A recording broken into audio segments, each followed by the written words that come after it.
What's up, everybody? Welcome to another episode of Super Gamer Boys. I'm your host and captain, Garrett Morlang, and here in the studio with me is JJ Purdom. That's right. I am JJ Purdom, and I love to eat Grammy's cookies. No, I literally mean cookies. Okay. Okay. What? We're starting off hot this week. How's your week been, huh? Well, pretty good. Okay. Speaking of Patreon, no, I'm just kidding. No, we're doing pretty good, man. This week, it's Monday. It's the beginning of the week, and you got put into the office recently, and I'm just going to throw it out there. So Garrett is now in the office at work, and he's now too much power at my fingertips. Far too much. It's fantastic. He used to complain constantly when the other lady in the office would say, "Oh, of course we'll get somebody out there right away, Garrett." And he was like, "Oh man, if I were in the office, that would never happen."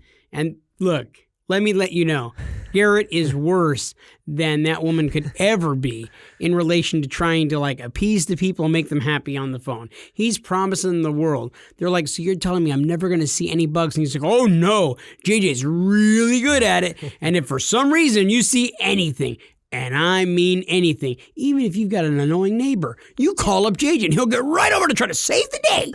See, here's the difference between me and our previous secretary, though, is you are biologically a male. That's one thing. Technically, not really a man. Let me just say, not really a man technically, but biologically he's a male. Okay. This is according to rumor and innuendo. You're the worst. What? She did it out of concern for the customer and wanting to make them happy. I am doing it 100% out of spite for you and John. It's 100% screw those guys. I got the power now. I can do whatever the heck I want. Yeah, I actually feel like that's a little bit of truth coming out, because I think that you do kind of have a little bit of an ego trip. All of a sudden, he's pouring coffee a little, he's like, "Hey, you guys out there in that hot heat today, huh?" And I'm like, he's never talked like that before.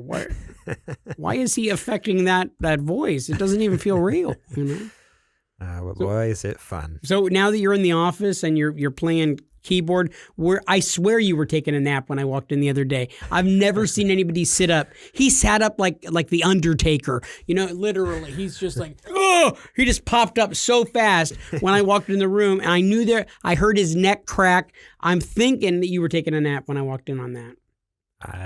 You know what? I can neither confirm nor deny whether I was taking a nap the other day. So okay. We'll leave it at that. Okay. All right. So how about you? You having a good week? Yeah, it's been pretty good. Yeah, like JJ said, I'm moving into a new position at work, so that's always nice. I'm still having to do, get out in the van and do some, quote unquote real work, some days of the week. But there's a couple days each week I'm getting in there, and can't wait for April 1st when I'm 100% the boss of the place. Are you finding that changing the position, now doing something different with your day, are you finding a newfound respect for what our coworkers were going through inside of the office, when you'd be like, "Man, they suck so bad," and now you're like, "Oh man." I know, I asked you earlier, "How's it going?" And one of the things you said to me was "It's so stressful. There's so much stress." I'm like, "What's there to be stressed out? You're kicking in there in the AC." Yeah, okay. No, definitely. I've been all day today. I was just doing this one job, really.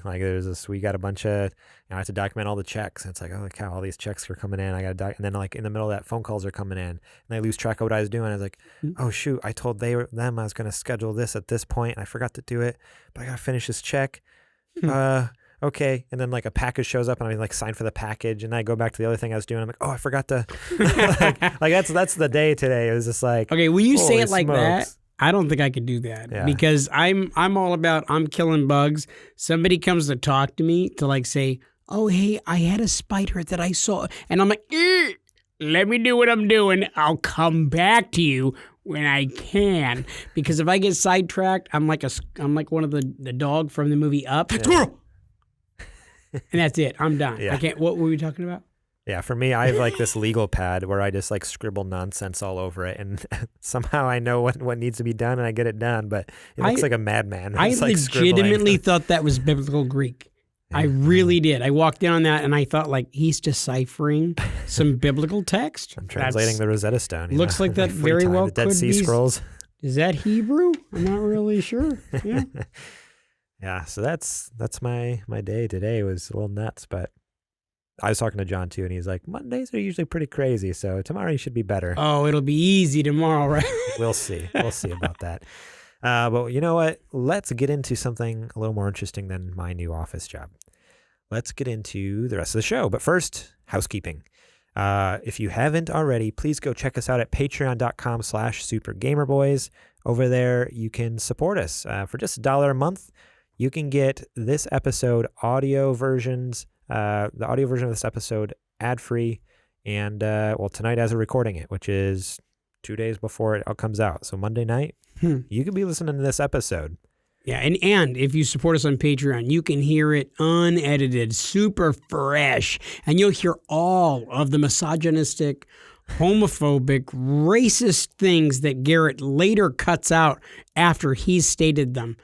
He always cleans all that stuff up, and he makes himself sound like a perfect angel. But let me tell you, it's pretty wild. So you want to get on that Patreon bus. Maybe we should add that to the $5 tiers. I'll put out the unedited one just for $5. No, I don't think we should do that. No? I think I'd be in a lot of trouble. Probably, technically, I would be being sued quite a bit. I mean, they're paying for it. They don't have to pay us for it. Oh, that's true. I mean, we will take your money. And don't be relegated to just giving us $1. You can always give more. Yeah, you can give more. We have a $5 tier where you can get the show notes early, and you can leave your comments and what you think about the news stories and everything. We'll share it on the air. $10 a month. You can be a sponsor, just like Bill Bird, Julie Bates, and we have a new Patreon sponsor, Dustin Long. Shout out to you, Dustin Long. What's up, Dustin? So, Dustin, so funny. I saw your name come through, and I knew that we were brothers from a different mother. I think he's a dude, right? I think so, Okay, yeah. pretty sure, based on the name. You know, it's a very manly name. But what it was on my page, it was under the name Justin. And right before we hit air, I was like, hey, that's not the name of our sponsor. And he's like, okay, dummy. I'm the smart one here. You just say funny, inappropriate stuff. And I was like, yeah, but I'm pretty sure. And then he looked it up and he's like, I guess technically you're right. And I'm like, no, wait, it's not technically I'm right. It just means I'm right. So here's the deal. I put Dustin Long in the show notes, but it autocorrected to Justin. I mean, no one's named Dustin. I call BS, man. I call BS. Dustin's not even a real name, so I don't know. That's not true.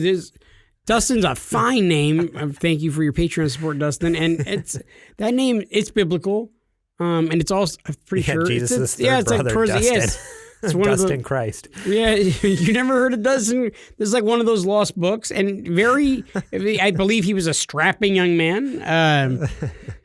As far as I understand, and one of the great war heroes of the old war, Dustin P. Whitaker. Yeah, big one. You know the war that he was in. Right. He was a general colonel. Also, don't forget Donald Trump's younger brother, Dustin Trump. That's true. Dustin Trump. He's kind of an ass, but he's better than Trump. He is better. Yeah, I mean, he is. He does have a better set of hair. You know, so again, thank you, Dustin, for joining getting on top of the bus. Now that Garrett's tried to throw you off of it, sir.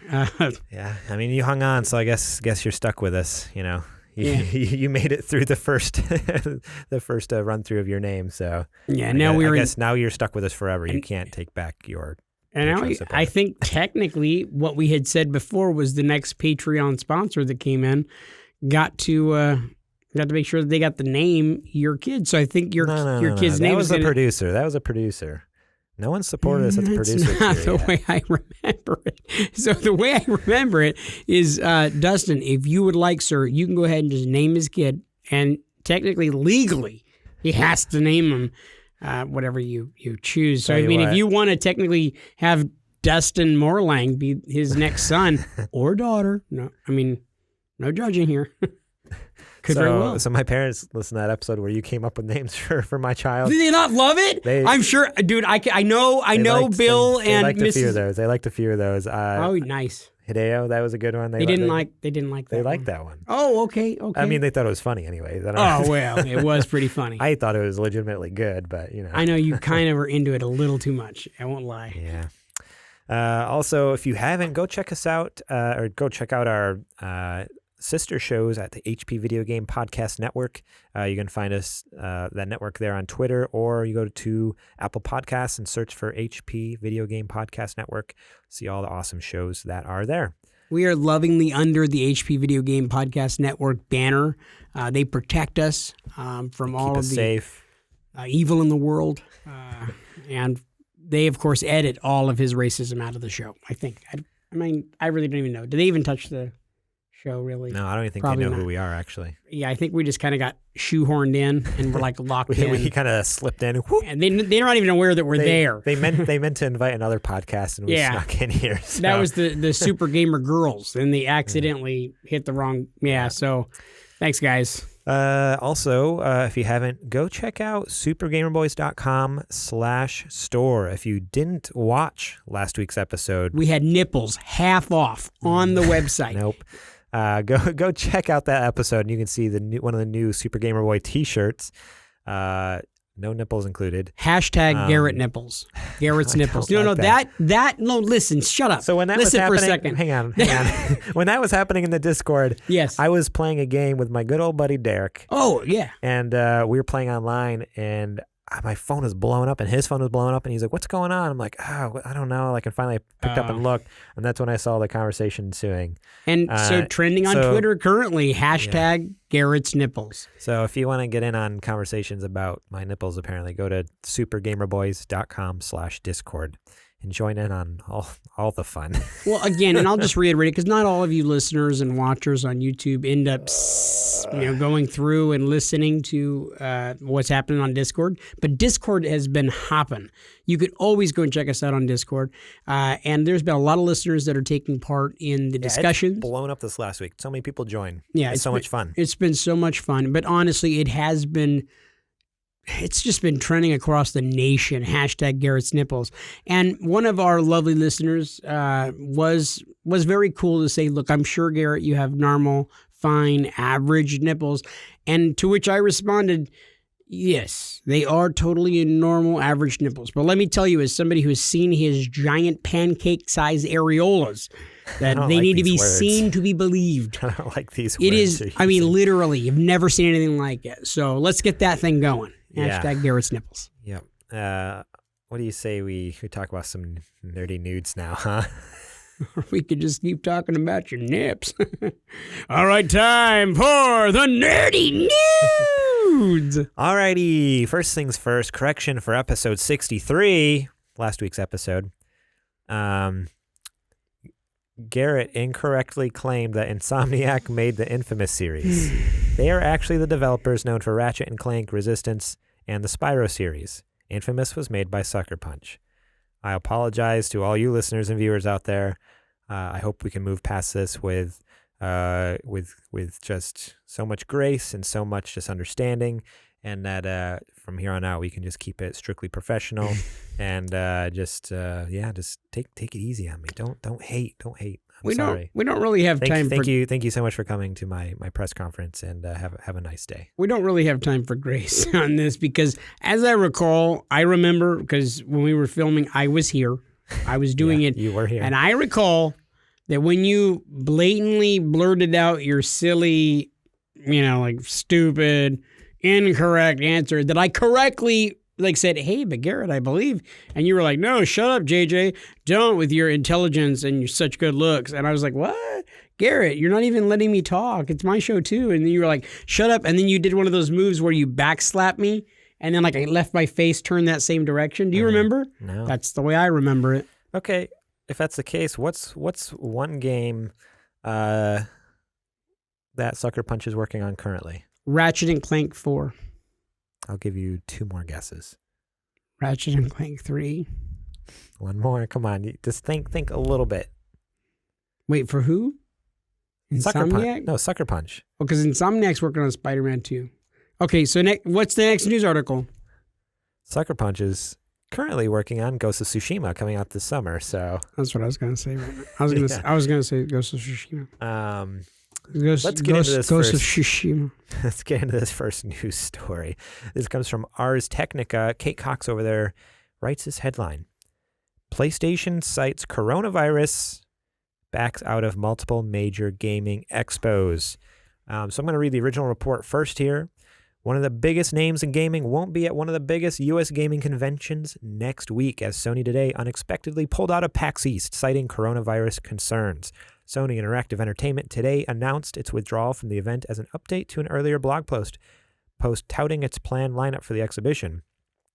So literally like a day or so before they announced they weren't going to go, they put out a whole blog post saying they were going to go and all these games were going to be there. I mean, I think we mentioned it last week that even like Last of Us 2 was going to be playable to the public there. Like we could have showed up and played Last of Us 2 if, any lovely, listeners out there would have, paid for us to go. Good thing they didn't, because we wouldn't have been able to play it. So that would have been a bummer. But we just been stuck playing Xbox stuff. Yeah, darn it. Yeah. Hanging out with the other HP podcast folks over there. Oh, that's right. They're over there. They're actually doing a panel. Yeah, that's great. Thursday. If you are in Boston at PAX East, check out the BioShock panel on Thursday. I forget what theater it's in, but the HP podcast boys and then Adam Bankhurst from IGN, they're all doing a panel together about BioShock, the whole series. It's pretty cool.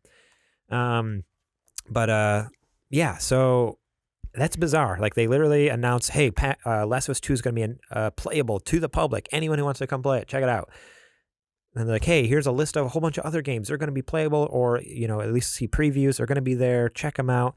And then like a day or two later, like, actually, we're not going to be there. And here's the exact quote. They say, we felt that this was the safest option as the situation is changing daily. We are disappointed to cancel our participation in this event, but the health and safety of our global workforce is our highest concern. Sony was planning to have 25 playable PlayStation demo games on hand at PAX East, including a hands-on experience with the highly anticipated Last of Us Part 2. The PAX booth was slated to be the first time the general public could try any part of the game, which was originally slated for release this week before being jumped to May, which I heard someone talk. I was listening to a podcast from Friday.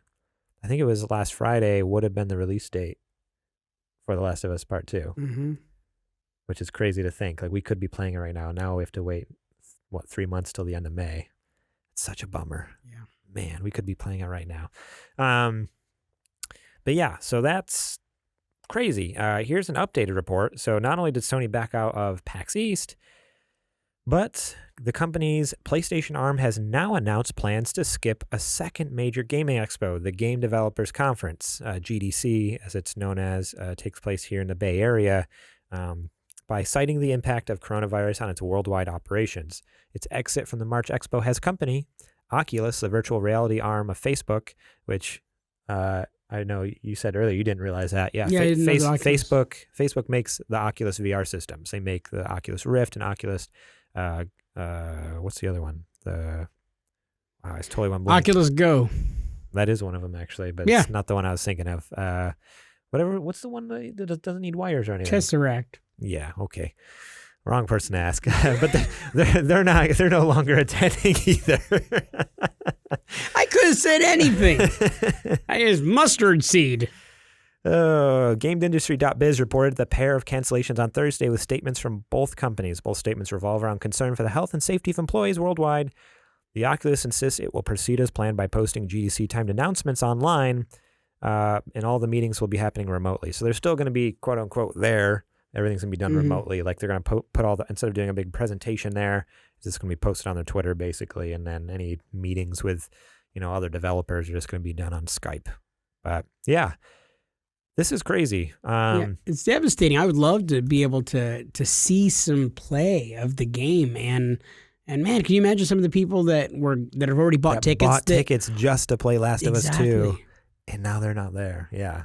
I'd be furious. Oh, sure. Like if I was going. Do you think anybody's... And obviously, PAX is an amazing conference, whether Sony's there. Like Sony usually isn't there. I take that back. They're usually there, but usually it's like indie games. The whole thing of PAX is indie games. Usually there's not. Do you really think anybody's going to be only going just to play one PlayStation game? I don't, even though I'm super into it, I don't think anybody's going specifically just for I'm sure that was the major calling point. Or major selling point for it, but I just don't see people going just for that. So yes, I think there totally could be. I think I would bet money that there's a handful. It might not be a ton. There's definitely a handful of people who were probably going just for that. But I think you're right. I think most people probably were either already going or maybe they're on the fence and they're like, no, I don't think I'm going to go. And then when like they wanted to go, got announced. they wanted to go, but they were like, there's not just quite not enough there. And then when that got announced, I'm sure they bit the bullet and just like, okay, yeah, I'm going to do it. Like there's already stuff on to see. So I think the majority of people are that either they're already going or they're on the fence. But I'm sure there's a handful of people who bought tickets just for that, and then like, I got to tell you, and this could just be my opinion, and I know everybody's got opinions, but here's just my opinion on Last of Us 2. The last time that we had a game that I recall being something that everybody was looking forward to, and it got pushed off a little bit. God of War. Well, actually, I was going to say Red Dead Redemption 2 had a giant, like there were so many fans of the original Red Dead Redemption. Come again? Did Red Dead Redemption 2 get delayed? I don't remember if it got delayed, but I remember that it was it was so everybody had such high expectations of it. And so I remember like just everybody being so excited because everybody loved Red Dead Redemption, the original. And it was like, oh my gosh. So they sold. Red Dead did get delayed. I didn't realize that. It was supposed to come out spring 2018 and it came out in October. Yeah. And then so what I'm thinking is that this game being delayed a little bit, yeah, it sucks for us, but I guarantee that that's building up a lot more anticipation, and probably a lot more people are going to buy it because they got to be making it great, you know. And thank God that I just hope it pays off. I hope this time they're taking actually pays off, and it is, because if it's one of those things where it comes out and it doesn't live up to the hype, like that's gonna be so sad. I don't think I don't think it's gonna be a bad game. Yeah. Like, even if it doesn't live up to the hype, I'm sure it'll still be amazing, but it'll just be a bummer if it's like, this is more Last of Us. I don't know. But I just don't think that Naughty Dog and Sony specifically, because they're partnered on it and stuff, I just don't see them putting out a crappy game with that. I mean, there's a lot of expectation on this game, and I know they're going to sell a lot of copies. They're standing to make a lot of money on that. Tons and tons. And then probably on the online, stuff too, getting, the downloadable content, probably. But, I don't know if, I think they've actually previously announced it's not going to have a multiplayer. Oh, wow. They've talked about I had not heard that. It will, but I think it's not going to come out in it's going to be, it's going to be like a separate thing is what I've heard. That was rumors before. I don't know if that's changed or not. So if it's changed, let me know. But the last I heard is, it wasn't going to launch with multiplayer. So let me just say it right now, because I make all decisions for the Super Gamer Boys, because secretly I am a Super Gamer man.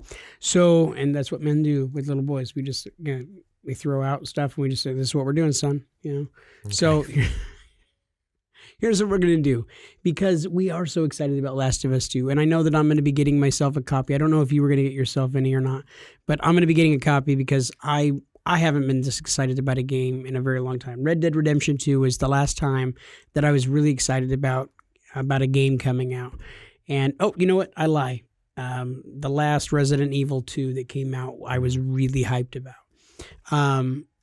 When we get that, I would like for us to come up and do a Twitch stream of our first playthrough, a little bit, with maybe not the whole thing, but maybe the first night, come in and do a live Twitch stream. I think that'd be a lot of fun. So hopefully you guys will come and join us. Yeah, it'll be a couple months out, but I'm down to do it. Yeah. See, that's the first time we'll do one, is in a few months.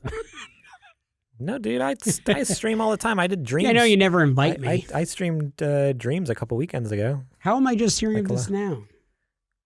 Because you're never available. You're just Super Gamer Boys. It's with an S at the end. You're not a Super Gamer Boy. You're a Super Gamer Man. We're different. Look at. We're technically we're two different podcasts. Look at this has my name on it. This is my podcast.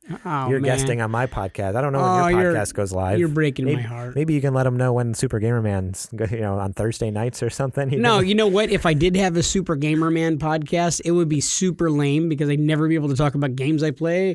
It would be like, hey JJ, it's JJ in the studio alone with the camera looking at me. What you playing? Well, I was playing nothing this week because my wife and kids were playing Fortnite. All right, we'll see you next week. That'd be it every week, dude. That would be it. And that's basically how this one goes too. Pretty much. The biggest thing that kind of blew my mind with this too, though, is the fact that there's just so much like panic over this coronavirus. Like that, we kind of talked about a little bit before the show, but like I don't know. Maybe I'm misunderstanding, but I've talked to a few sources, people who actually have lived in China and know some people in China currently. Oh, no, Garrett. Okay, no, Garrett, don't say it out loud. Garrett has an Asian neighbor. I think the person is Korean. And Garrett went and started asking the guy questions about the coronavirus. And I tried to tell him, Garrett, you can't do that. You cannot do that. Not true. Totally unacceptable. No. Racist. You can't do that, Garrett. I have friends who have connections there in China. It's for sure China. I've checked. It was a neighbor on the other side. Oh, okay. It was embarrassing with that. Understandable. First one, I know, right? No, but from what I've heard from them too is the virus. It's just a flu virus. There's nothing different. I mean, there is a difference from this to a normal flu, but all the deaths are all the same people who are dying off with a normal flu. It's all the elderly or the really young or sickly. If I got the coronavirus, I wouldn't go and keel over dead. It's unless I had a pre-existing condition or something. Aren't you lactose intolerant? I mean, I think that. I don't know if that counts. I don't know if that counts. Jeez. What? With all the cheese, I definitely am not lactose intolerant. You're just stopped up all the time. I'd be dead. He's I got a cork in my butt, but hey, other than that, I'm fine. But yeah, what my conclusion was after talking with my friends, these sources, and reading different articles and stuff. The Chinese guy. Chinese guy. Yeah. Random Oriental person that lives 2 doors down. Was basically no. It was basically just this.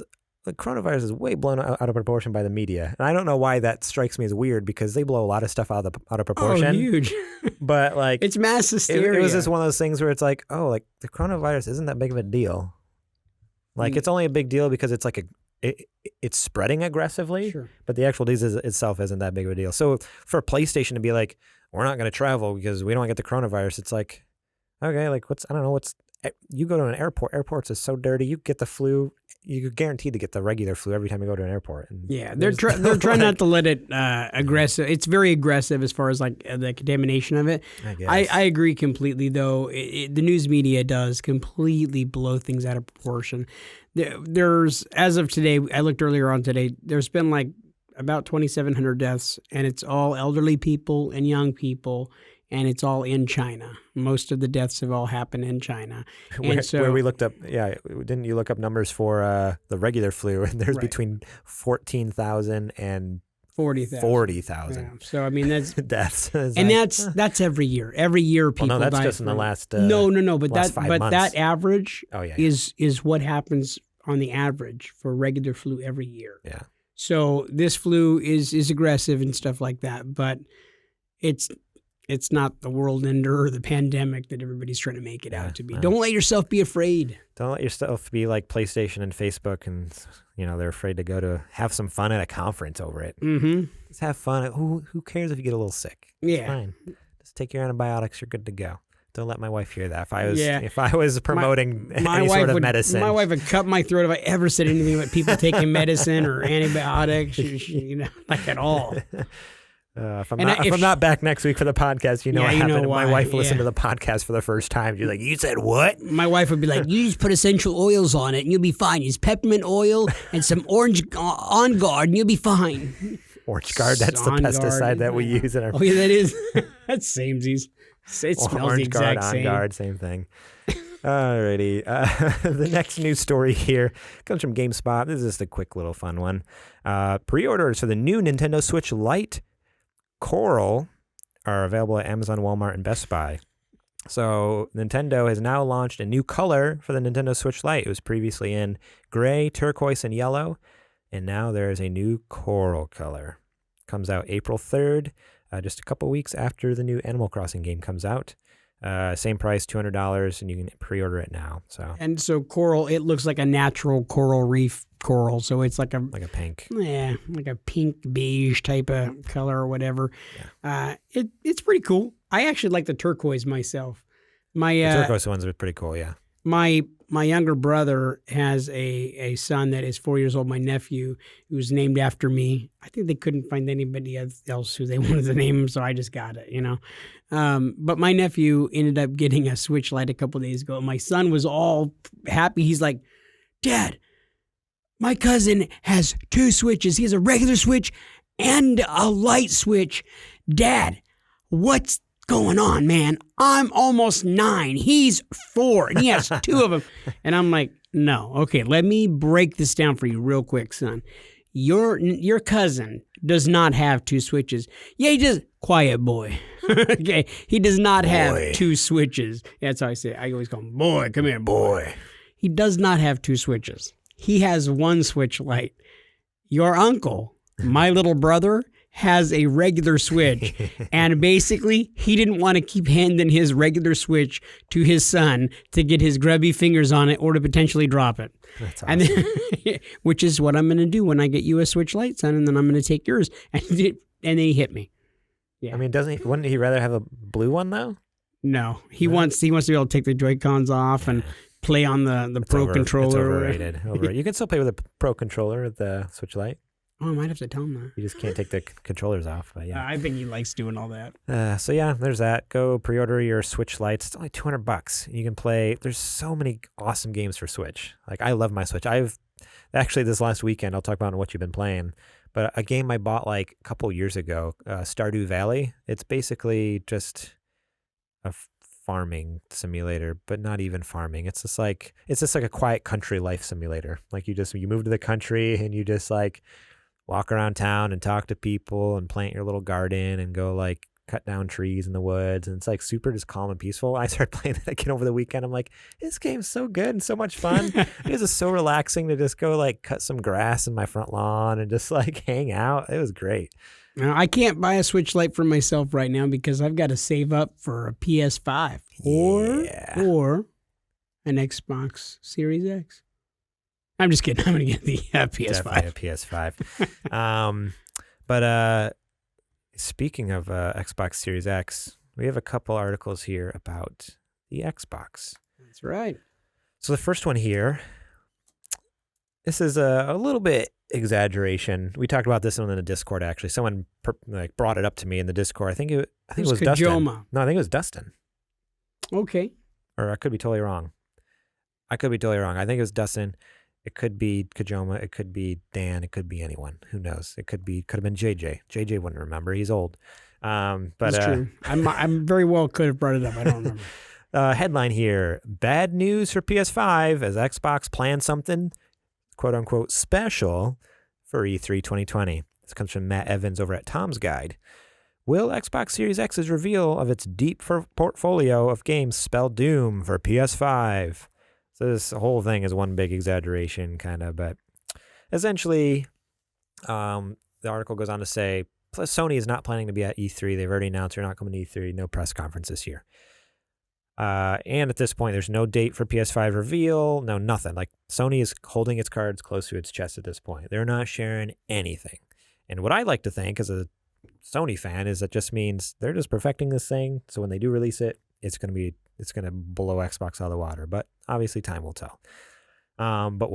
Meanwhile, while Sony's, hiding in the corner, thinking about thing, being an introvert, Xbox is out here like, hey, check out our killer console, which I'll give it to them. It's pretty killer. But on Twitter, TimDog12, he tweeted out and he tagged Phil Spencer in the tweet. How is planning for E3 and all things Xbox? Are you excited for Ori, Willow, and the Wisp coming into Xbox in March? Phil actually responded back to him and said, Ori, Willow, and the Wisp is a special game, reading internal notes from people playing through. Another amazing job by Moon. Next E3 meeting is today. Tons to talk about between now and E3 and deep portfolio of Xbox. It says XGS, which I imagine stands for Xbox Series games, like Series X, for E3. Aaron Greenberg is doing work. Console launch years are just special. So basically, he's really hyping their E3 conference this year. Like, they're going to have, it says, a deep portfolio of Xbox, the series games, bunch of announcements for Xbox Series X. I don't know. I'm excited. As much as I'm not a huge Xbox fan, but I mean, I'm still stoked for what they're going to announce. Like, I love video games. We're both big game fans. Yeah, we're and huge so game fans, we don't want Xbox to fail. We want them to succeed. And I got to tell you, this is the first time that I'm actually genuinely jacked about Xbox. I'm curious as to see what they're going to bring to the table. I think this could be make it or break it time for them. And not only that, I just heard that the Xbox One X is on sale for $300, dude. Yeah, I got the email from GameStop over the weekend there's a big tax sale right now for $299.99. Why not pick one up? I mean, I know that we're getting into the PS5 era, but that's really cheap to pick up a One X that performs that's better than what the PS4 is right now. I mean, it's just that's amazing. Especially with right. Sorry, I cut you off there. What I was going to say, especially it's especially a good deal because of this next news story. Actually, just came out today, 14 hours ago. Phil Spencer wrote a blog post on Xbox Wire, the head of Xbox, what you can expect from the next generation gaming, and he wrote this blog post, pretty much outlining all of the awesome features of the Xbox Series X.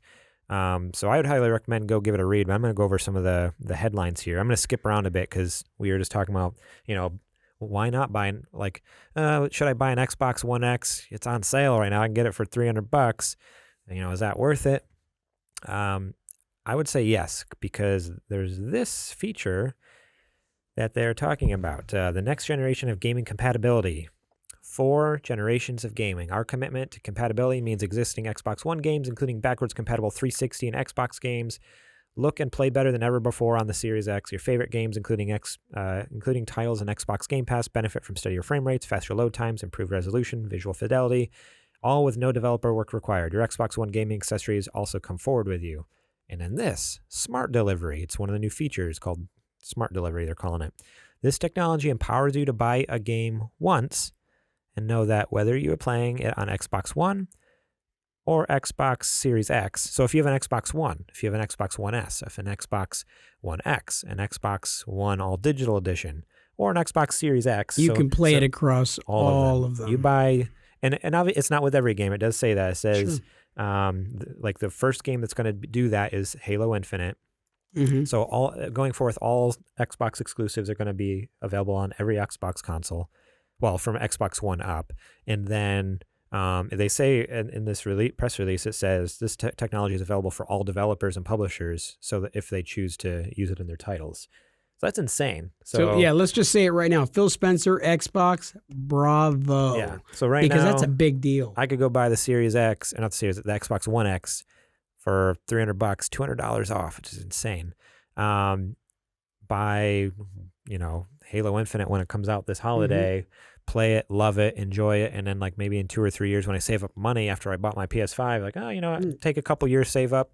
I'm gonna get the Series X. I don't have to rebuy all my games. They're all just gonna work over on the. Which is amazing. That's so good, and it's not even it's not gonna be the Xbox One version. It automatically upgrades it to the Series X version, so I'm gonna get the best graphics. And that happens also when playing Game Pass and playing 360 games.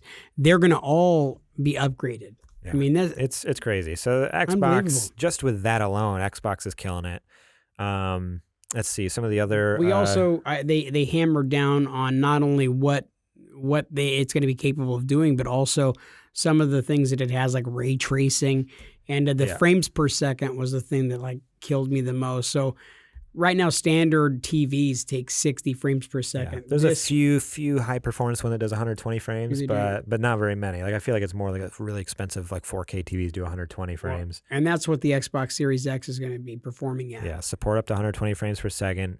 It's going to have quick resume where you can, on PlayStation, and Xbox has it too, where you can hit the home button and it closes a program, but it kind of puts it to sleep or whatever, mm-hmm. so you can do other stuff on the side. Mm-hmm.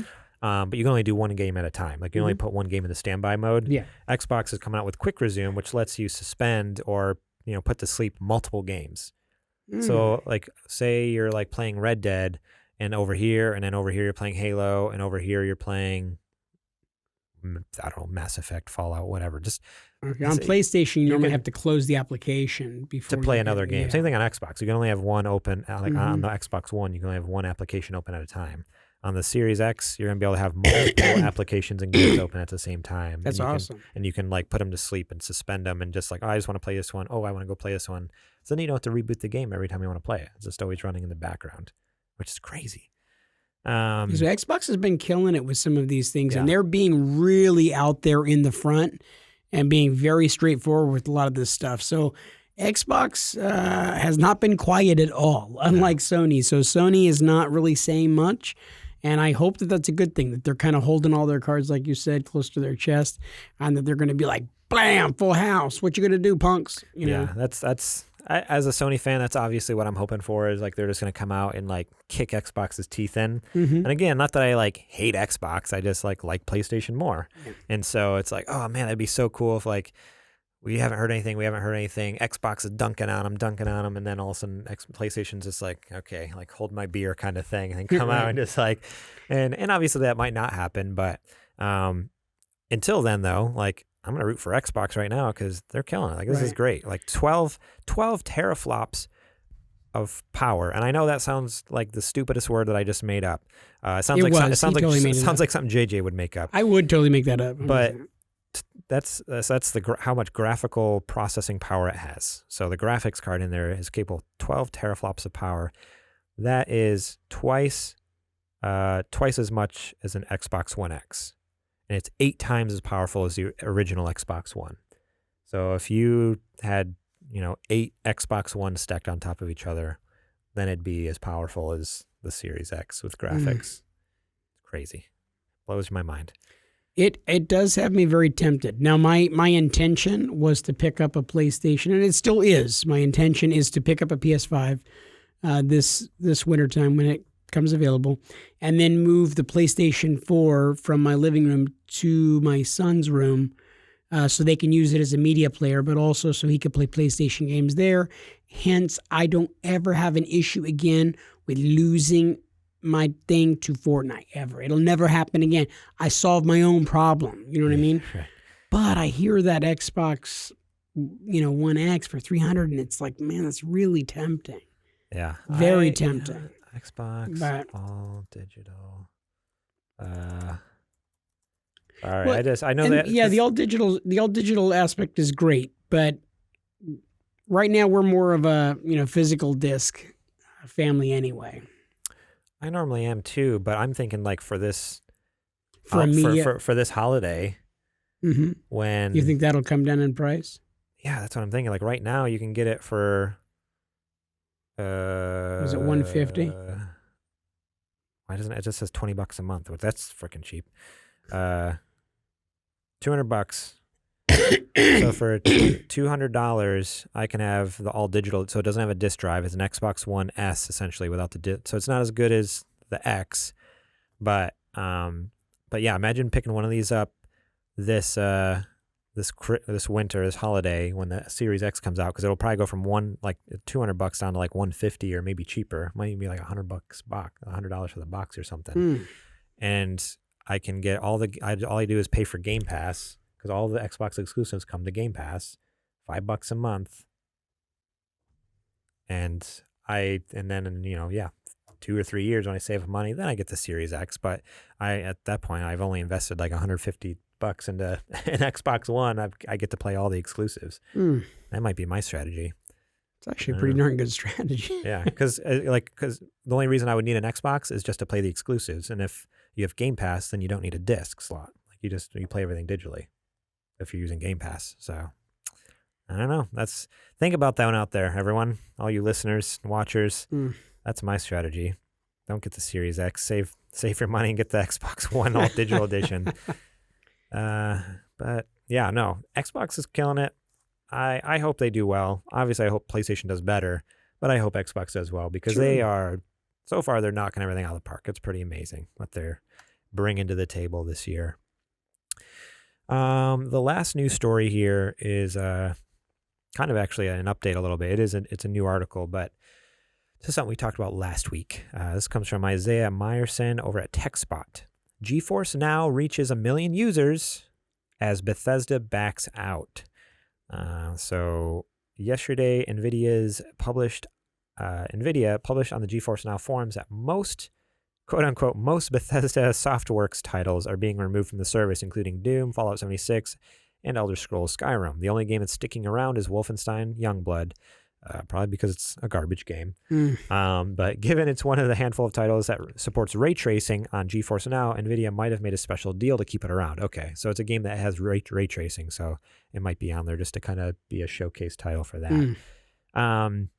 It's only speculation, but Bethesda could be eyeing off Google Stadia as an alternative. Doom Eternal, a highly anticipated sequel to 2016's Doom, will be available on Stadia on day one. So that makes sense.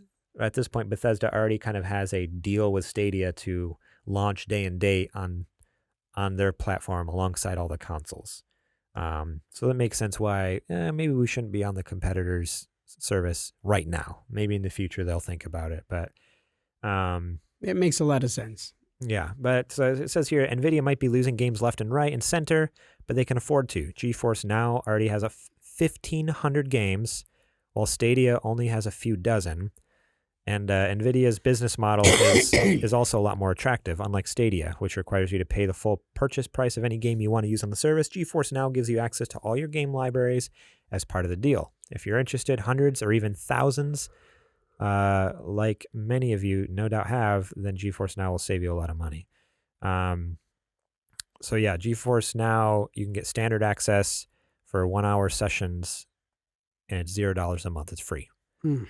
So I think I think you can do that multiple times a day. So like basically you play for an hour and then it shuts off. So as long as you save your game, then like 10 minutes later you just log back in, start back up. You can play for another hour, totally free.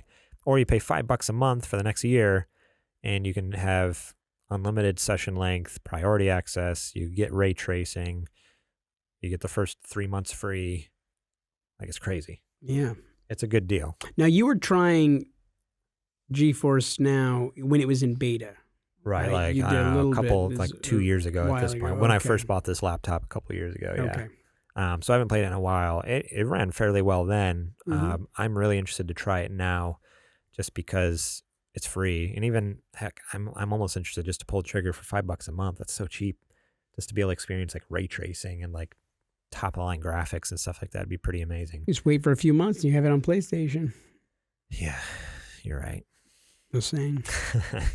But yeah, so it's but it's not all doom and gloom. This was interesting, actually. I didn't realize this. Cyberpunk 2077 will stream on launch day with ray tracing on NVIDIA GeForce Now service. That is amazing. So they actually have a special deal with Cyberpunk to be available day one with the ray tracing. So even if you have like a little crappy laptop from from Walmart or something, you'll be able to play Cyberpunk in the 4K with ray tracing for That's amazing. $5 a month.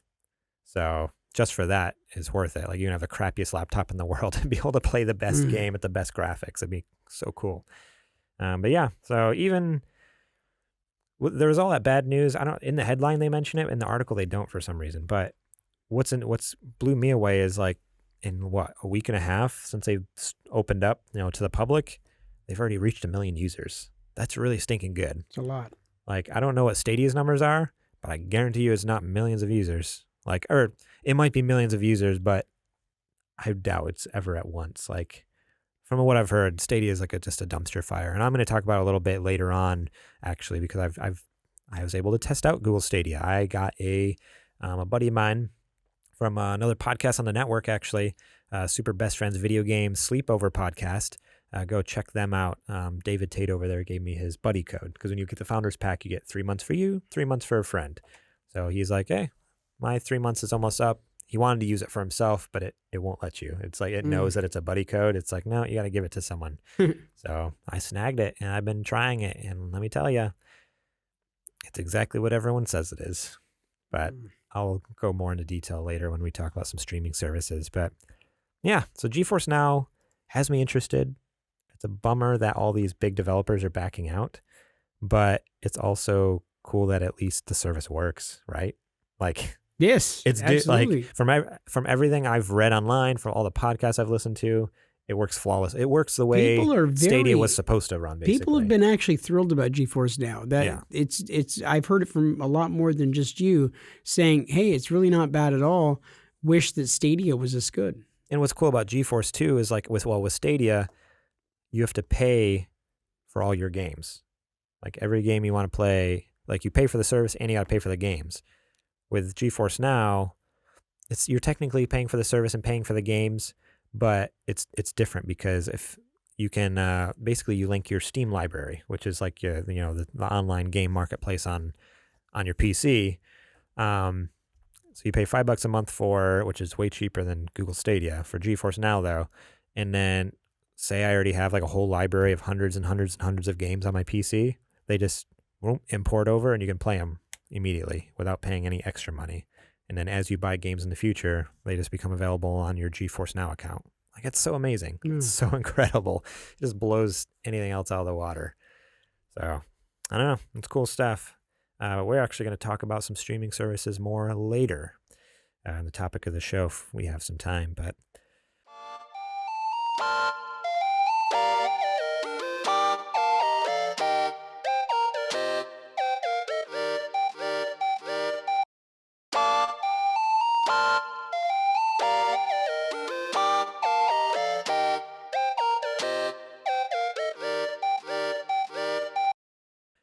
let's get into some new releases. All right.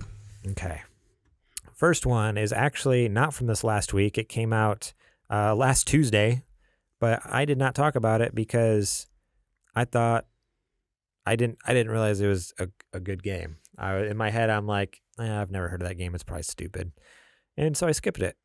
And then a buddy of mine changed my mind. And so I was like, you know what? I'm going to give it like a shout out this week. So last week, February 18th, Hunt Showdown came out on PS4. It's been a PC game. I think it's been around for a couple years now.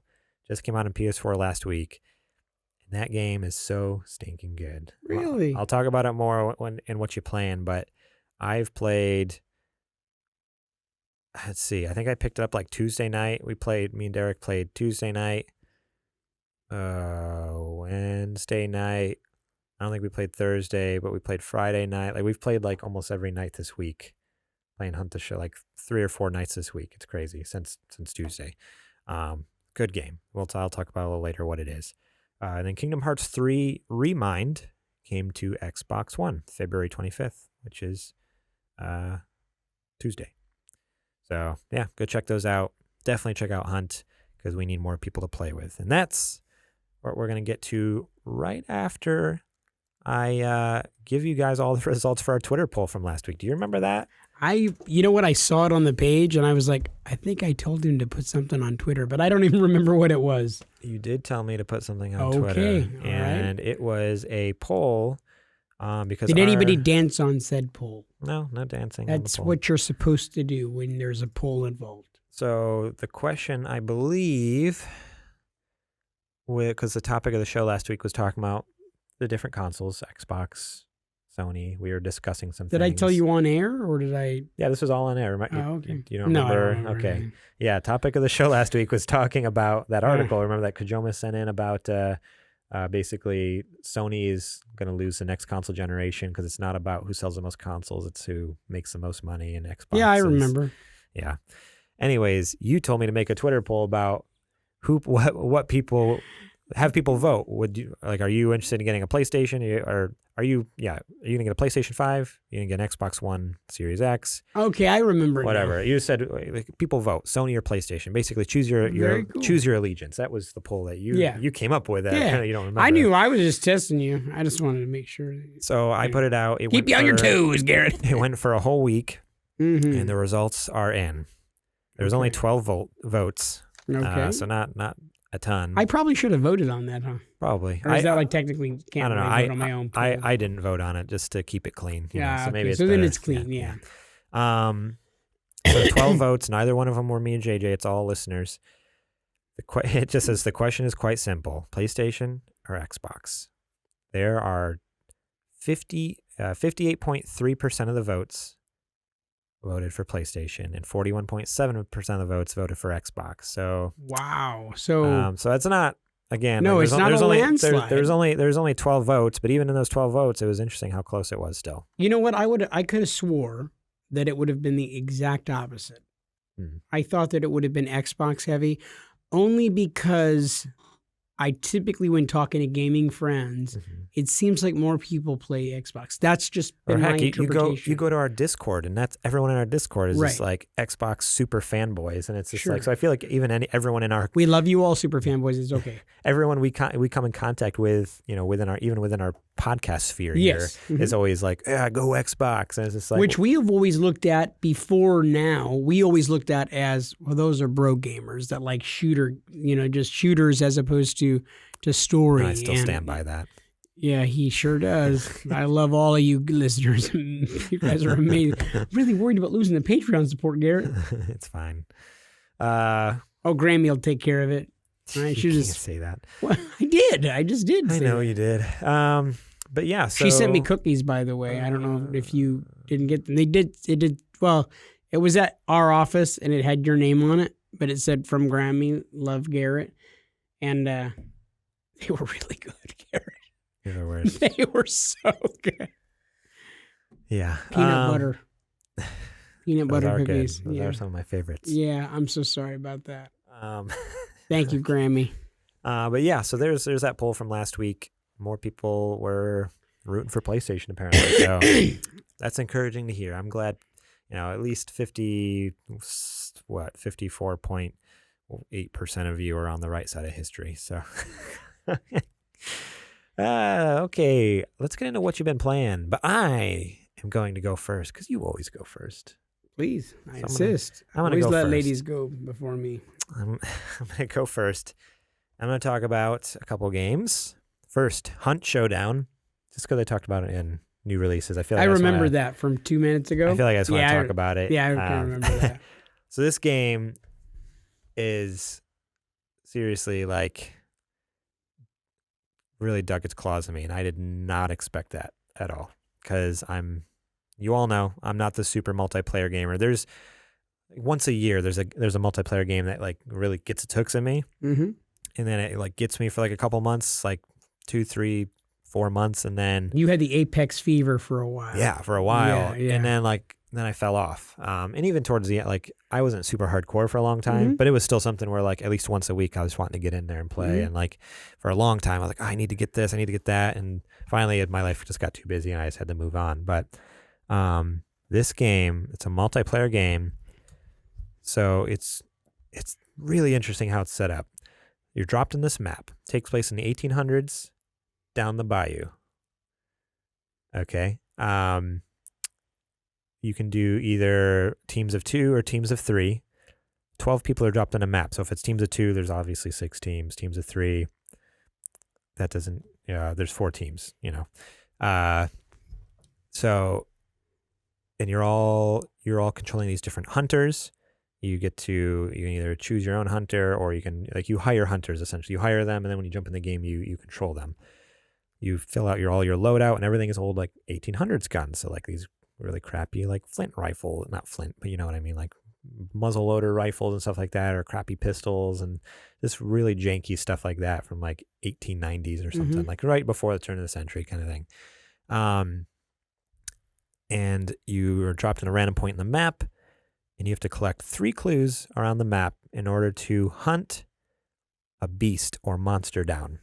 So the whole idea of the game is you are a monster hunter, but not obviously everyone knows of the Capcom Monster Hunter franchise that has dragons and all this crazy stuff. This is legitimate, you're dropped in a map, and the whole map is covered in zombies and these crazy witch creatures, and everything's very, and these nasty big gory fat zombie looking hulking dudes, Hulk, tank zombies essentially.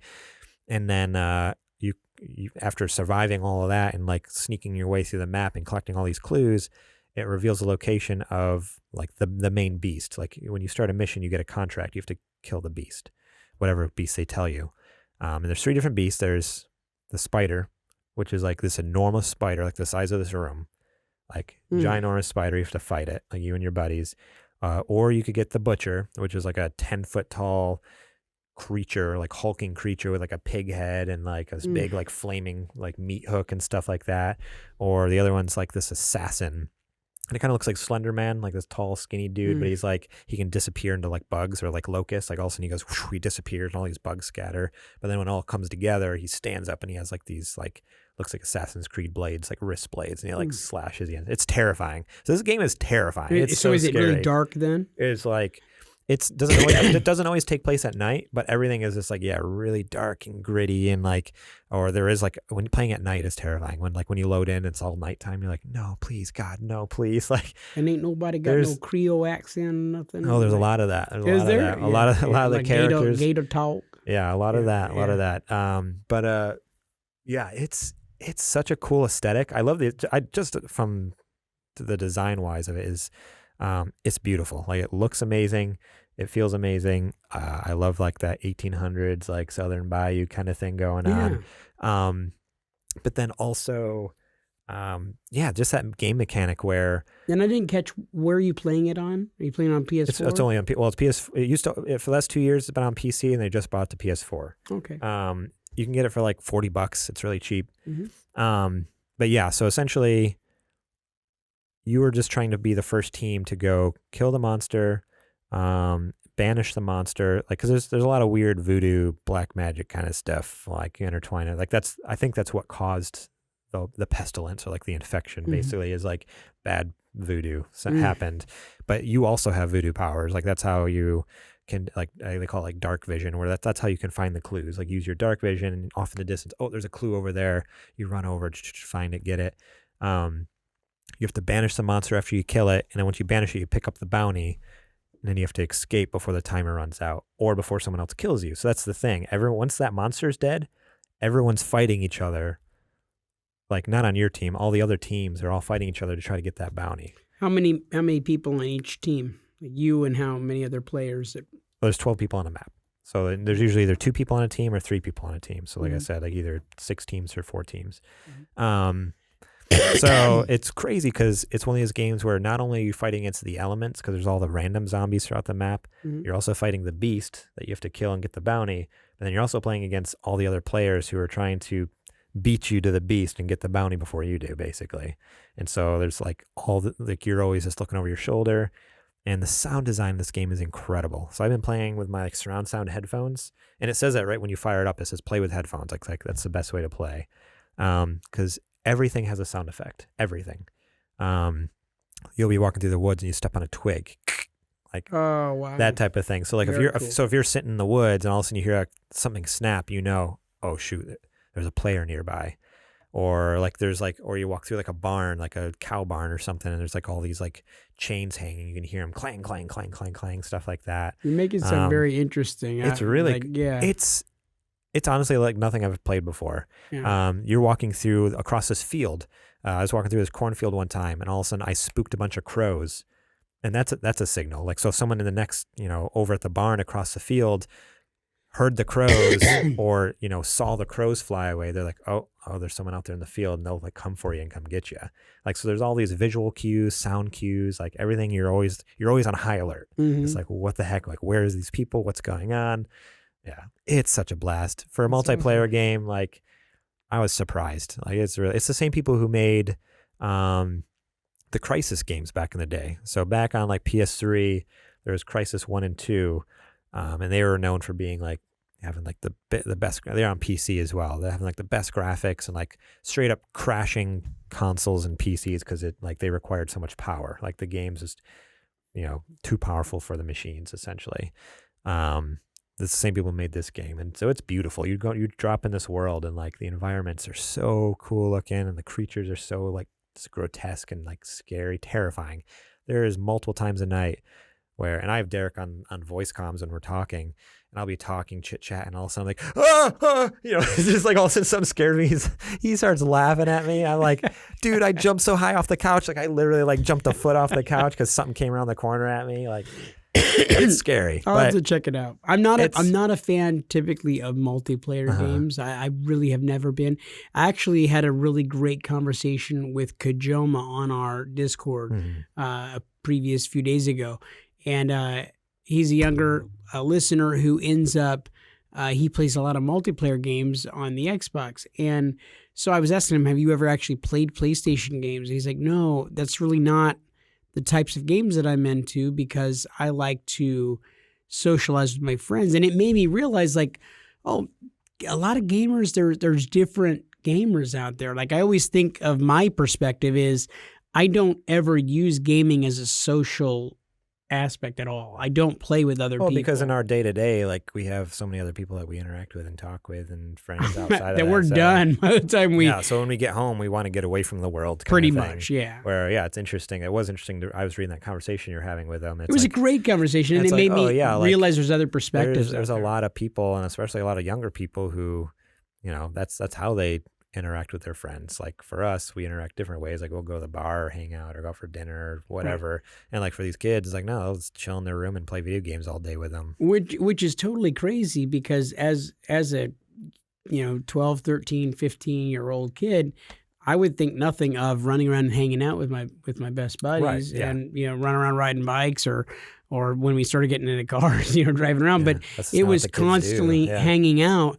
And now it's like, no, they all go to their own homes and then play online with each other. They're all still constantly hanging out the same way we used to when we were kids, but they're just doing it differently. They're not doing it in person, which it takes away couch co-op. I know. Which I think is devastating. I miss couch co-op. That's one of my favorite things. Whenever I find a game that has couch co-op on it, mm-hmm, I buy it immediately. I'm like, this is something I can get behind and support. Like, I don't. That's why I like the idea of party games. I like party games. The Jackbox games are so much fun. Yeah. After you told me about it, I can't wait to get a hold of a copy so I can end up having things. They're on sale all the time. Next time it's on sale, I'll let you know. Yeah, please. Yeah, they're good. Let's see. The other thing I was playing was Stardew Valley. I think I mentioned it earlier in the show, didn't I? Yeah, no, you just mentioned it briefly. Right, yeah. With the Switch stuff, it's is such a chill game. It's so much fun. Like, it's one of those things where you have a calendar on your wall and it just has everyone's birthdays, and like their birthday comes, like, oh, I'm gonna go get them a gift. Like, I'm gonna go buy you a turnip or something. or I grew this for you. I grew you this whatever. Uh-huh. I'm gonna go fishing. I'm gonna sell my fish to this dude and make a bunch of money. The whole thing is really like you're just trying to make more money and make your farm bigger and bigger and bigger. But I just love the art style because it's not like Farming Simulator 2019, which has like super hyper realistic graphics. It's all like 2D art style, like pixel art. Like, it's really like looks like a Super Mario game or something, but you're farming and interacting with these people. So it's kind of like a little cutesy, fun, relaxing game. How much did you pick that one up for? I think I got on sale when it was like $10 or $15, but I don't think it's usually much more than that normally. Mm-hmm. Like, it's a pretty cheap game on Switch. It's on everything now. I think you can get it on PS4, Xbox One, PC. Mm-hmm. I think it originated on PC, but Switch is like the best place I've played it. Obviously, I just like it because you can take it to go.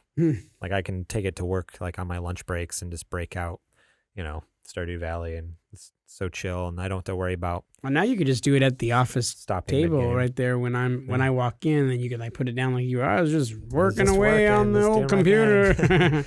And the last thing, I only played it, I actually didn't really play it this last week, but I wanted to talk about it because my brother, shout out to Jake. What's up, Jake? He's in the Discord, Hazel Beef out there. Shout out to Hazel Beef. Is that Jake? He doesn't really interact in the Discord at all, but he's there lurking. He is super into Minecraft, like addicted to it, which I was like, don't you have something better to do? You're in the army. Shouldn't you be like protecting our country or something? He's like stationed over. Is he like the only army man who's playing Minecraft? He's got to be. I don't know, something. I was like, don't you have work to do? Shouldn't you be like defending our country from terrorists? He's like, yeah, but Minecraft is more fun. Jake, I don't know if you're watching or listening to the show right now, but I'm really curious. When you're sitting there playing Minecraft and when one of your buddies like kind of like bursts into the door, do you try to cover it up like, hey, I wasn't playing Minecraft? I mean, come on, dude. If you have a reaction like that, Jake, you need to play something different. Maybe some Call of Duty Modern Warfare. Something like that. I don't know. I'm just saying. Yeah. But he actually opened up a Super Gamer Boys realm, I think it's called, where basically like I don't know how it works. I need to talk to Jake, but he told me earlier today, he's like, hey, if you want to invite anyone from the Super Gamer Boys community to play on our server, on our realm. That's awesome. You can join in because I think like he paid for it. Like it cost money. He's like, oh, I paid for it. He paid for like a couple months to open it up to the public. So he created like a world and stuff like that? He created, well, he didn't create a world. He just started, like he started like he started a world, I guess. Okay. Essentially, like it's a blank slate right now, but he wants to invite people in, so then everyone can kind of build and do their own things. So he's starting to build stuff. Like he has a whole house with like secret compartments and doors and stuff all over, and like a whole hidden basement. That's and, like, awesome. I probably shouldn't tell people that because now they're gonna go there and destroy stuff or something. But you just ruined my Saturday. yeah, but then I was jumping in there and I haven't started anything, but I've already been planning out, okay, this is where I'm going to put my house. I'm going to build this and that and start digging like a mine over there and doing all this stuff. You've already been pulling permits and stuff like that, right? Okay. Man, buying lumber. That takes time. It takes time. I get you. And so, yeah, he told me like, hey, if anyone else wants to play, we can invite them. So where can we go on there to go and try to find the realm? That's what I was just going to say. Oh, man, I cut you off. Go ahead. I don't know how to do it. I don't know how it works, but if you join our Discord, supergamerboys.com/Discord, Discord, DISCORD. I'm on there and my brother's on there. Hit one of us up and we'll figure out how to add you to that realm because, yeah, the more the merrier, obviously. Like it's fun to get a bunch of people building stuff together. So, yeah. What have you been playing? All right. So, here's what happened this week. Okay. No, what? No, I actually did get to play a little bit. I got to play a little bit here and there. Saturday, I got to play a little bit. I got a good hour and a half in of playing Far Cry 5. That game is so beautiful, and it's actually hard, man.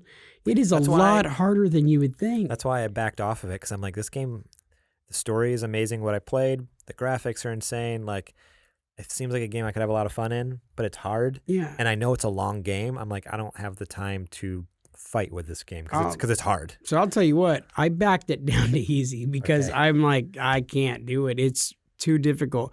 I haven't really gotten very far because of it, but man, the graphics are absolutely incredible. So what I did this week was I actually got to take some extra time to watch some stuff. So not sure if you're aware, but Netflix just dropped season 4 of Better Call Saul.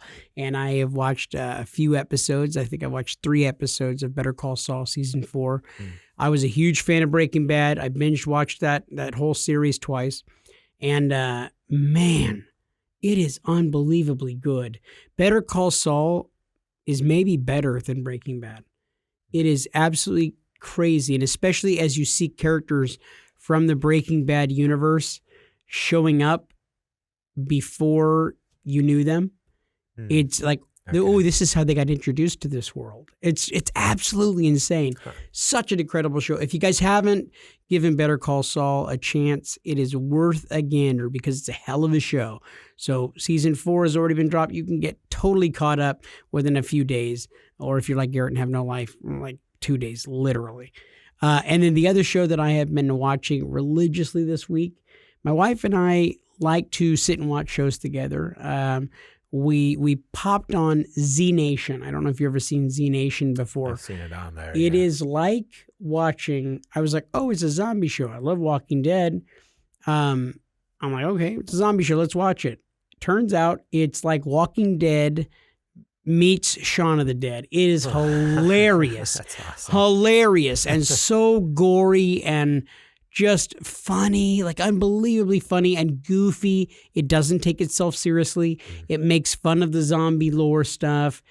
Really a lot of fun. Awesome. Unbelievably a great show. And I did not think it was going to be. I thought, oh, it looks like a cheap zombie show. Yeah. No, it's fantastic. Absolutely great. I think there's like 5 seasons of the show or something like that. So with the Better Call Saul, I've never watched Breaking Bad.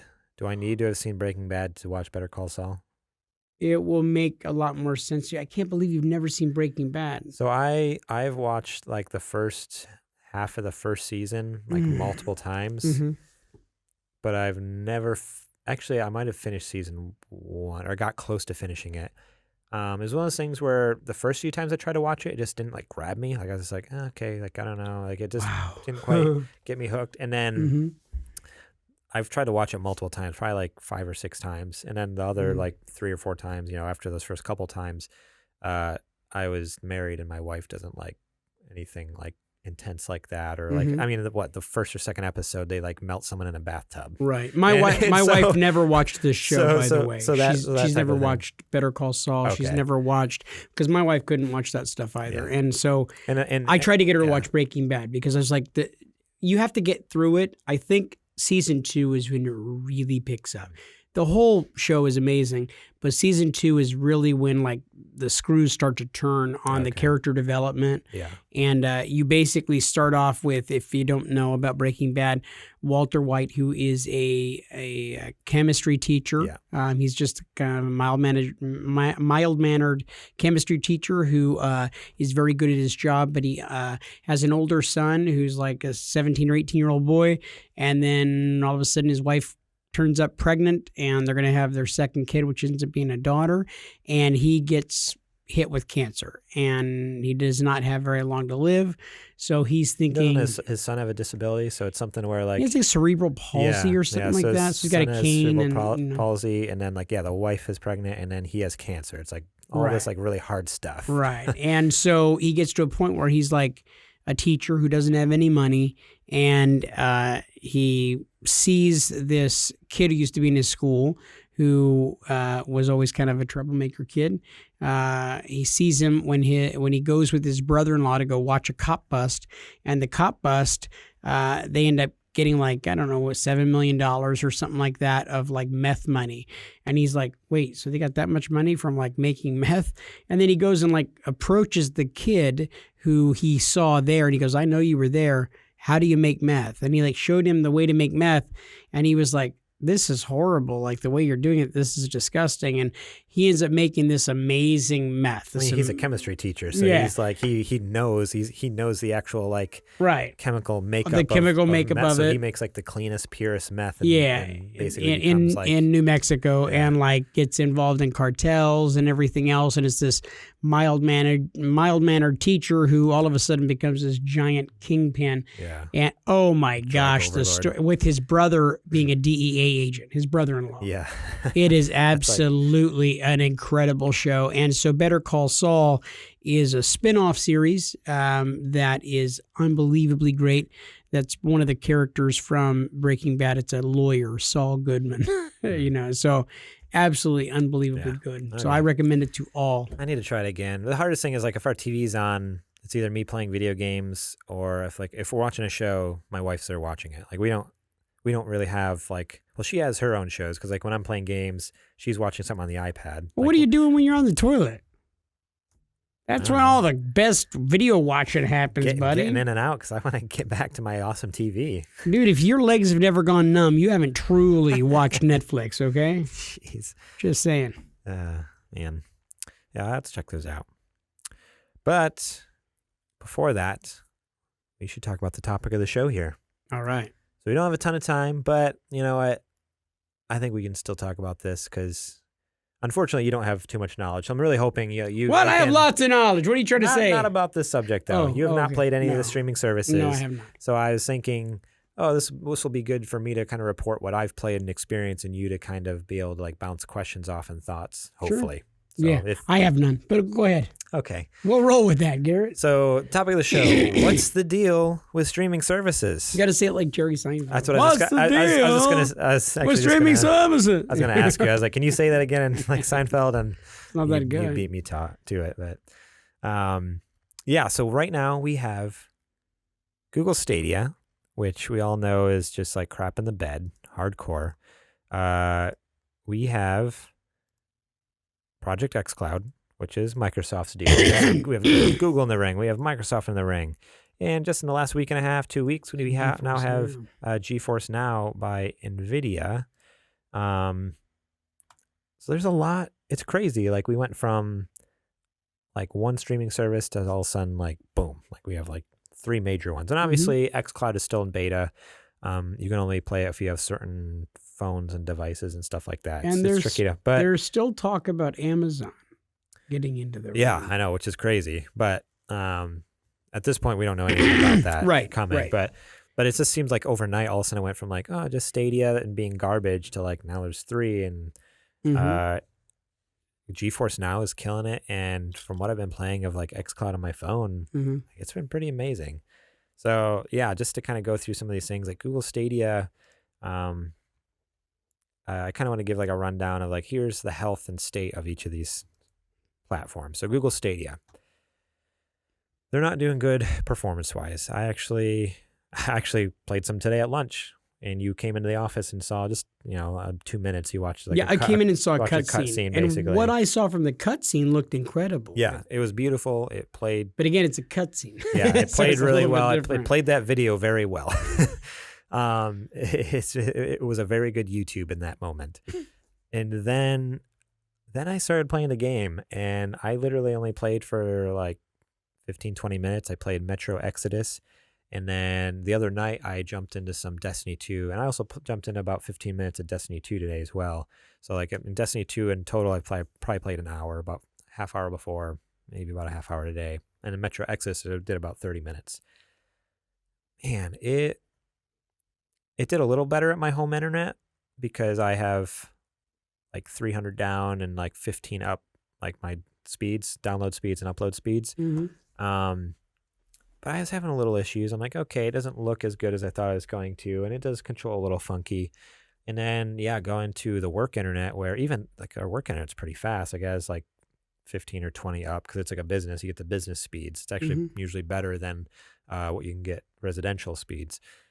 So 15 or 20 up, and I think that's running at like 100 down, like download speed. So it's pretty fast internet for Stadia, because supposedly you only need like 30 megabits per second for Stadia. And man, it was hitching so bad. Like I'd be running and all of a sudden it'd be like, okay, freeze for like half a second, and then like it'd continue on, and then like run, jump, freeze for it was just like half a second. So you barely notice it, but it's noticeable enough to where like if something's running at you, I was trying to shoot at something and I'm like, I can't get over quick enough to shoot it. Like, did you notice on? that in both games, in Yes. Metro Exodus? Okay, Metro and Destiny as well 2. as Destiny 2. Yeah. The graphics were not as good as I was expecting. Obviously, with the Pro membership, technically I have a trial for the Pro membership. I should be getting 4K HDR graphics. Granted, I don't have a 4K HDR display, but it still should be pretty dang good looking on my screen. It looked really bad. Like it was like almost fuzzy. There's a lot of artifacting, so it almost looked like whenever there's fast motion, if I turn too quickly, kind of got a little like pixely a little bit. Which is to be expected a little. It's to be expected with streaming. Like if you watch someone stream on Twitch or something, it does the same thing. But I guess I don't know. For $10 a month, I would expect more. I guess like I really expected more from Stadia, so I was not happy with Stadia. And just a little rundown: they've promised more than 120 games this year. 10 of them are going to be exclusives. So far, we don't know what any of those games are. They haven't said anything. So at this point, I would say Stadia, I don't know, if I was to give it a rating, I'd give it a solid like D-. Like it's bad. Like, I don't know, it didn't play great. And then their game selection, they only have like 20 games or something available for you to play, and you have to buy them. So once you pay for the service, and you got to pay for the games, full price, $60 games.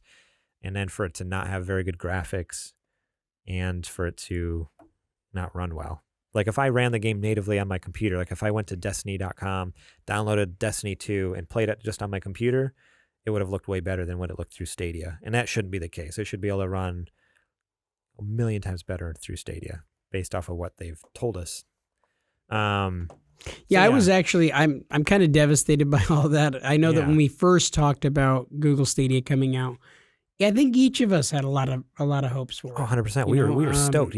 Both of us. We were like on fire for Stadia. And then you kind of dashed my hopes a little bit when we were talking before the show, because I was thinking, well, the free tier is going to be something that can be joyous. And then you kind of crapped all over it by telling me you're not really getting anything with that free tier. Yeah, so that's the most bizarre thing. So you pay $10 a month for the Pro tier, and you still have to pay for games. They're discounted a little bit, not great. We were looking at the store, like they're still like $50 for Red Dead Redemption 2 or something.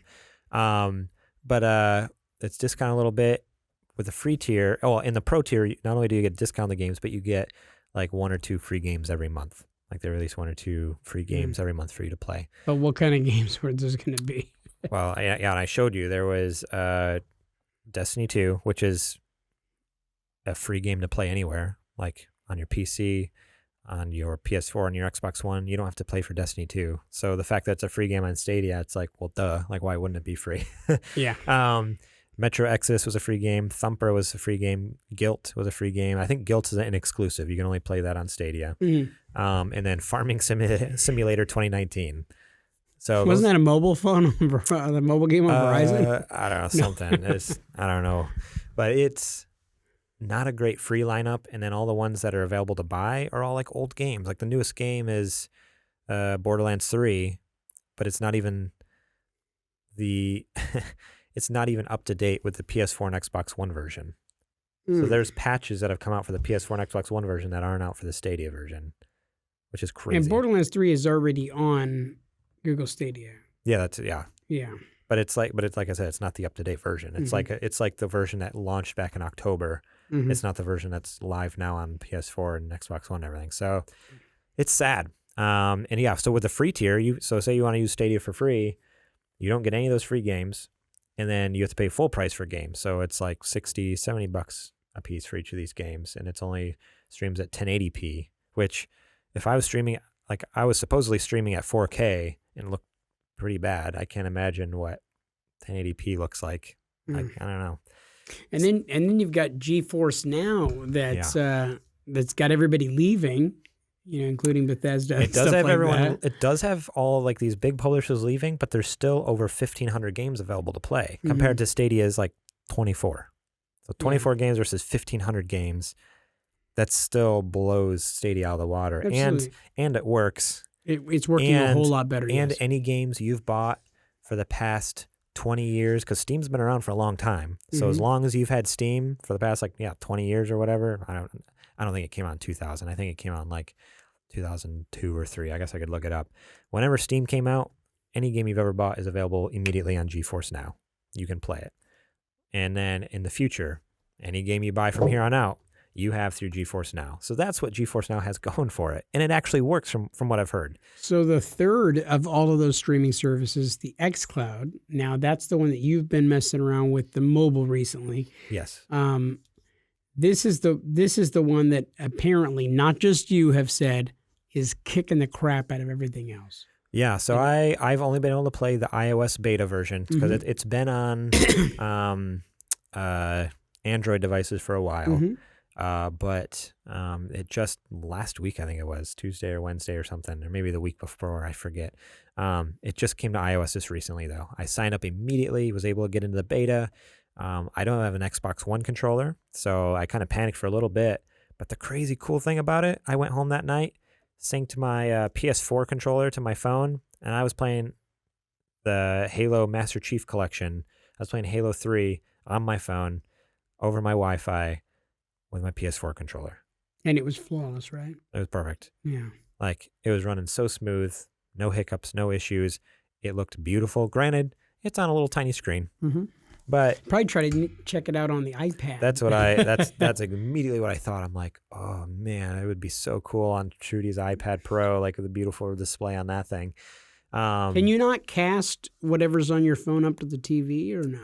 If I had an Apple TV, I could. There'd probably be a little bit of a delay, though. It's usually not like an instant feed. It's usually delayed by like a few milliseconds, which in a first-person shooter, that's a big deal. But that was the most impressive thing about, like, because it was Stadia too. There was even a little delay. Like I'm shooting, I'll like click the button, and it's not much, but I'm clicking the button to shoot on Stadia, and it's like just a few milliseconds later, or like I hit the jump button, or like I go to like dodge out of the way, and it's like a little delayed. You can feel it. It's just enough to feel it.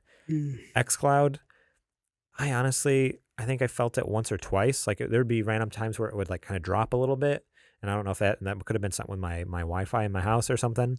But it was just perfect. It was flawless. I was surprised.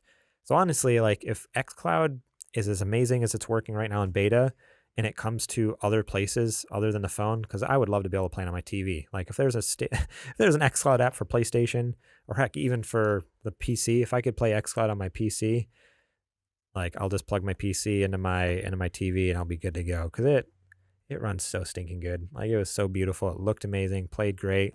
I was using, again, it blew my mind to be playing Halo with a PlayStation controller. I'm like, this is so cool. Like I didn't have to go out and spend $60, $70 or an Xbox One controller. I could just play with what I had, and it worked. I love that same day you were ready to do that though. You were like, immediately. Oh, yeah. I was asking everyone I knew. I'm like, okay, if I can't find anyone, I'm just gonna have to go buy one. I was like ready to pull the trigger. And I was like, you know what? I'm gonna go home and check it out. And then it worked. Like it's crazy. So I think at this point, xCloud is my number one. Why didn't you try your Switch controller? You have that 8-bit DO The 8-bit controller, DO? which that one is capable of hooking up to your Yeah, PC and everything else. it can hook up to my phone. I don't know why I didn't think of it. I just because I I like my DualShock 4. I Sure. like the way it feels. I like the Mhm. way it looks. It's Mhm. smaller, so it fits in my backpack wherever to come to work and stuff.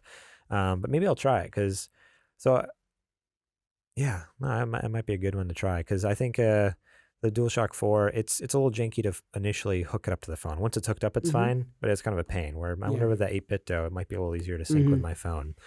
But yeah, xCloud is killing it. So I don't know. That's just my little update on streaming services. Um, I love that you've I had so much opportunity to get in on some I know different ground floor, and it's like all just kind of happening really fast. fast. I was not expecting to do any of this stuff, and then yeah, like my buddy David reached out with the Stadia code. I got lucky and got into the iOS beta because they only picked like a few thousand people to get in that, and then I still wanted to try GeForce, but that's free and open to the public now, so anyone can try it. So even you at home, if you want to try it, just Google GeForce now, and you can try it too. But I'm gonna check that out later, I think, because I do have quite a few games in my Steam library that run a little janky on my computer, and I'm Mhm. kind of curious to see if it works a little better through GeForce Now. Right on. Well, the cloud future is looking pretty insane right now. I mean, Pretty good so far. My biggest gripe, and I put this out on Twitter. Let me find my exact tweet because I want to, I'll read it kind of verbatim, my little chain here, because a lot of you guys aren't on Twitter, and if you really should be. You should be on Twitter. This is actually pertaining to Google Stadia more, although I'm sure this is the case with GeForce Now and xCloud too. mhm. But so February 21st, this is when I first got that code. It said, just redeemed a 3-month Google Stadia trial. Thank you, David Tate. I was going through the settings and I saw this bizarre little tidbit. So with my normal data usage and a 1 terabyte data cap, I can play for maybe 13 hours a month. How does that work if I'm going to play a 30 plus hour game? So in the settings on Google Stadia, it says data usage and performance. Choose how you want to experience games on Stadia based on your quality and data needs. If you change your settings, your new setting will take effect the next time you open a game. If you play games at the best visual quality, which is 4K resolution, it uses 20 gigabytes an hour. Oh my gosh. That's like downloading a new PS4 game every hour. Like a full-size game for as long as you're playing on Stadia. So I was just like, yeah, Oh, wow. most 99% of the internet, the internet plans that people have out there have a 1 terabyte data cap on it. And so I already use around 700-800 gig a month. So that means I can only play for 13 hours a month. How does that work if I want to play a big? And that's why I go on. I have a whole tweet thread here. I go, this is why I don't see the streaming feature coming anytime soon. If I want to grind through Destiny or play a huge RPG, I have to either use lesser graphics, which why pay for the Pro membership at that point if you have to use only 720 or 1080p graphics, or limit my playtime, which sucks. I just want to play games. Right. There's all that to say, I'm stoked to give this a try and see how it stacks up against xCloud and iOS. Boy, was I naive on February 21st, because then I played more Stadia, Yeah. and it's Right. it's not great. But No, but you make a very valid point, though. I mean, really, you don't want to be playing with the intention of, I can only play so much this month. yeah, and if you go yeah. over, you're screwed. You're paying a fine on your Right. from Xfinity or whoever your provider is. And trust me, we just did that recently. We have Comcast, and we had to pay like $30 over. Yeah. And it sucks. It's just and that's without doing any streaming other than like watching Netflix and whatever. Yeah. So that's my biggest thing. I'm stoked for the streaming feature, but at this point, until internet service providers like get their frickin' act together, and because up in like a couple years ago, we didn't have data caps. That's a new thing. It was something with what was the law? It was something Obama passed right at the tail end, or was it Trump right at the beginning? It was one of those. It was either like right at the tail end of the Obama administration or right at the beginning of Trump.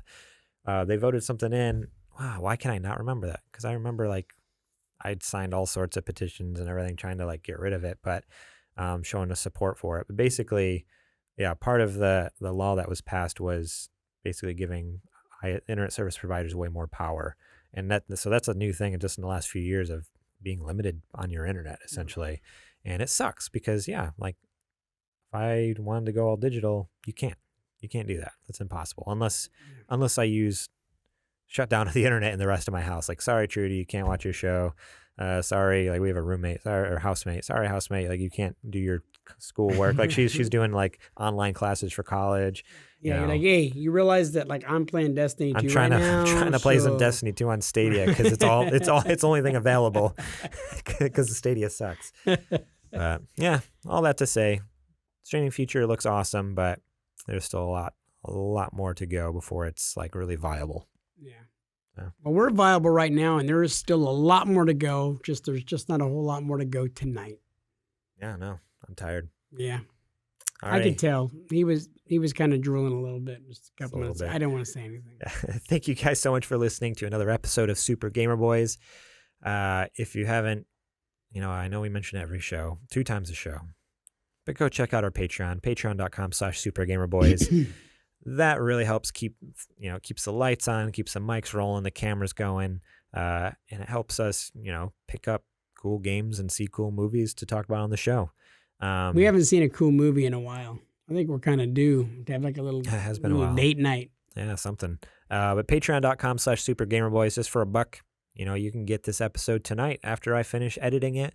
I'll have it done probably about an hour and a half, around 10:30 tonight. You could listen to it while you go to sleep.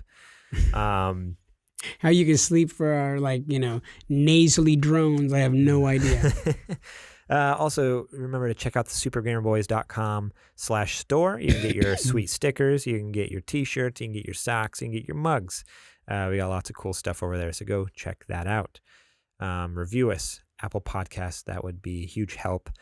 You can find us during the week, supergamerboys.com, @supergamerboys on Twitter and Instagram, and facebook.com/supergamerboys.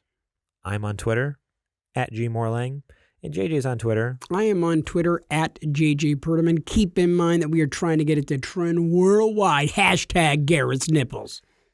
Yeah, I'm hoping you forgot about that, but no, who could forget about #Garrett's Nipples? I mean, I had to use the nipples portion of it, but really it's all about the areolas. So that's the colored flesh right behind the nipples. Yeah. And they look like pancakes mostly. Thank you so much to Star Andrews for our logo. You can check her out on Instagram @groundfloorgraphics and facebook.com/groundfloorgraphics. Somebody said that they were kind of like UFO crop circles.